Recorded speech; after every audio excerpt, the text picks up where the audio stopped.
Tonight, this story exclusive for you. Still dealing, of course, with the awful killings in Las Vegas, but it's nearly 4 months since another madman opened fire on a congressional baseball practice and nearly killed Congressman Steve Scalise.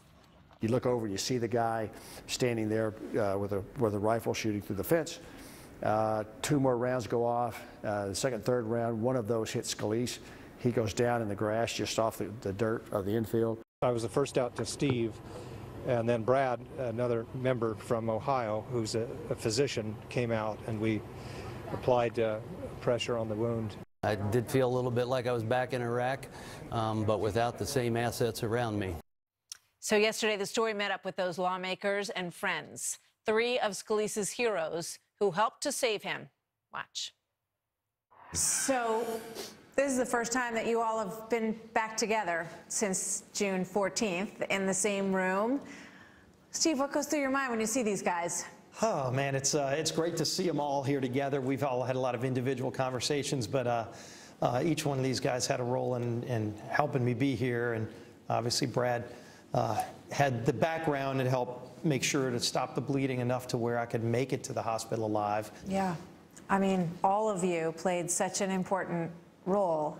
And Mike Conaway, I want to start with you. Sure. Because when I heard Steve talking about that the other day and saying that he was down, but he was conscious, and he heard you whispering to him, what were you saying to him? I was about 20 yards away, so it wasn't a whisper per se, but Stevie was crawling, and I was telling him to lay still, because I didn't want the shooter to catch that movement and engage him again on the ground. And so I wanted him to lay still so that the shooter would go somewhere else. And he did, and Steve heard it and stopped crawling, and that was because I just didn't want him shot again on the ground. And so it was you know, just a reaction to seeing him crawl and knowing I did not want the shooter to catch that movement and re-engage. I can't even imagine what it must have been like for you guys to not be able to run out there and to see him lying there, because you're all the kind of people who want to do that. Jeff, Senator, what was that like for you? That was the toughest part. I went to the dugout, and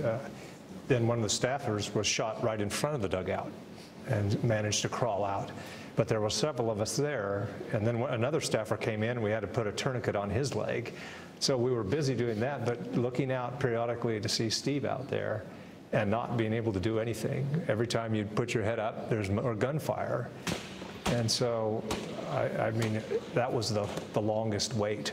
And finally, as soon as somebody said, shoot her down, then I think a number of us ran out there. I got out there first, but I didn't know what to do. I'm glad Brad did. It was just basically use the batting glove and tried to plug up the wounds. But it was just terrifying and just awful not being able to get out to Steve. That was the worst part. There was a real juxtaposition between the time it seemed like it was taking. I was able to borrow a phone at 7:22 to call my wife to tell her that I was fine, and the shot either was at 7:06 or 7:09. So 13 minutes, all of that went on, and it seemed like a lifetime while it was happening. But yet it was a really short period of time on the elapsed basis. So you're whispering to him, you're talking to him. He's hearing it like a whisper, but those encouraging words for you. You said when you came to, that was one of the first things that you brought up, right? Yeah, I knew, you know, my colleagues had come out to help me, and you know, and it really did give me a really good sense of calm and strength to know they're taking care of me and getting me ready. And you know, you could hear paramedics coming, and you know, figured help is on the way, and hopefully I'm going to get to a hospital quick. Yeah, Congressman Wenstrup, what was your signal when you knew you could get out there and you had the skills as a combat surgeon to do something? By the grace of God, I was in a position that the second I saw the shooter go down, I took off. As I was running, Jeff was on his way out there with a few other people, and they had already taken a shirt off and put it on there, Brian Kelly's shirt, put that on there right on the wound over his pants. I got out there and I knew there was more that we needed to look at, and we're able to take it down. I saw the entrance wound, but no exit wound. That's when I knew Steve was in greater trouble than we might have imagined. And that's when we got a tourniquet put on him and try and stop any bleeding that we could internally, as well as bandaging what was external. And that really did save my life, because the doctor said when I got to the hospital I was almost out of blood then. If I would have lost even more, they said that tourniquet was applied perfectly and really did save enough of my time to make it to the hospital alive. Otherwise I wouldn't have. So you all got a look at the shooter at some point during this. When you heard that he had a list of Republicans, that he was out there specifically seeking Republicans, Congressman Conaway, what went through your mind?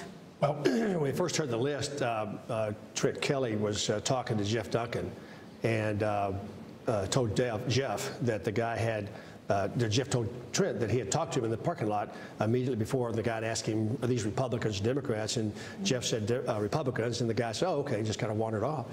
And then later when I was talking to Jeff, he had Jeff's name in his pocket, and I asked Jeff how he felt. He said, just start shaking all over.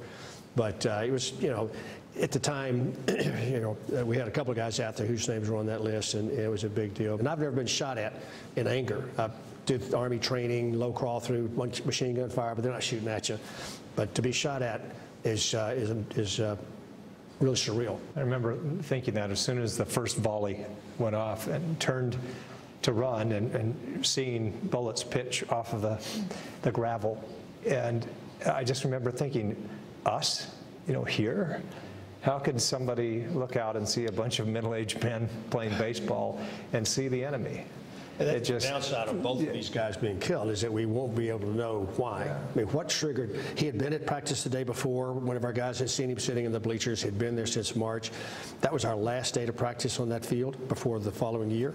What was it? What triggered that cause to go get in his van, pull out those weapons, and come shoot us? Same thing with this guy. By not being able to analyze that, it's going to make it harder to figure out just what went through the mind that said it's now okay for me to try to take somebody's life for whatever reason. So your colleague Gabby Giffords went through a similar situation, and I saw her husband, MacCallum, speaking out very forcefully about this and saying if anybody thinks that the gun laws in this country are strong enough, they need to look again. When you look at Las Vegas, and now I'm continuing with my own question, that was his comment yesterday, the machinery that appears to have been used, semi-automatic, converted to automatic, which is illegal in this country, but accessible on the internet, the parts that you need to turn that gun into an intense killing machine that sprayed all those bullets across that crowd in Las Vegas. Second Amendment, any change of heart on this in this group? I think the Second Amendment is important as collecting guns and target shooting and hunting and all those are to all of us. The Second Amendment is not about that. The Second Amendment is about an armed people to stand up to tyranny from a government that they would be opposed to. And so we need to couch the Second Amendment in its proper light. As we have this debate, let's don't lose sight of why the Second Amendment is most important to us. Yes, it's collecting and hunting, and yes, there are going to be times where automobiles are used improperly and guns are used improperly and drugs are used improperly. But let's be careful about what we do to ourselves in an attempt to try to stop people who aren't sane from doing things that they might otherwise do. So just be careful. Senator Flake, a lot of people look at Republicans on this issue and say that you're heartless, that you look at what happened at Sandy Hook, you look at what happened to Steve Scalise on the baseball field and in Las Vegas, that we need tougher laws. What do you say to those people who claim that Republicans have a tin ear on this issue? I do think we'll have discussions now about what was found in that hotel room in terms of the accessibility of the ability to turn a semi-automatic into an automatic. Automatic weaponry is illegal per se, but he seemed to have access to the material to change it. In terms of mental health and the ability of those with mental health and issues in terms of documentation and sharing of information between states and the federal government, there are areas of agreement that we can have, and I think we can move ahead on. And you're unchanged on the issue? You know, if you look at what happened in my case, you had people on site with guns to immediately counter the shooter and take him down. And that happens every day in America, where regular citizens that have their own guns because of the Second Amendment protection are able to defend themselves against criminals.